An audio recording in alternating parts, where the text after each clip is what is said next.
Representative Kiffmeyer.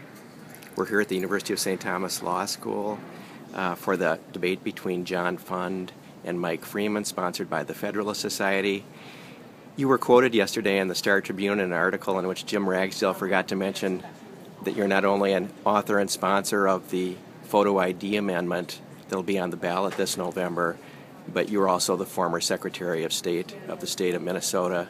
I wondered if you might just talk a little bit about the data supporting the notion that we have a problem that would be remedied by the photo ID amendment. Sure, glad to do that.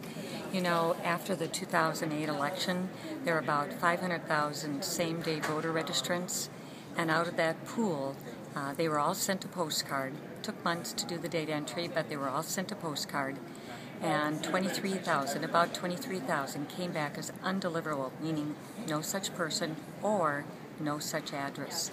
Out of that 23,000, there is still to this day 6,224 that cast a ballot, and it was counted, but they cannot be found anywhere. Information has been checked, typos, errors, data entry, can we find them somewhere? Are they on the DVS list, the public safety list? Are they anywhere at all on the list? Nobody can find them. To this date, that 6,224 cast a ballot, and it was counted, and in that election, the difference between the two top vote getters in the U.S. Senate race, famously known as the Coleman-Franken race, 312 votes difference. And that is really sad. And it's unnecessary.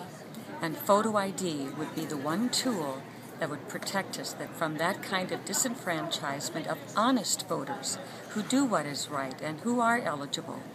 And a photo ID simply says, prove who you are and let us know, be upfront, be honest. That is no secret. Who you are is a public right to know. You have a voter registration list, connect the name on the roster with your ID.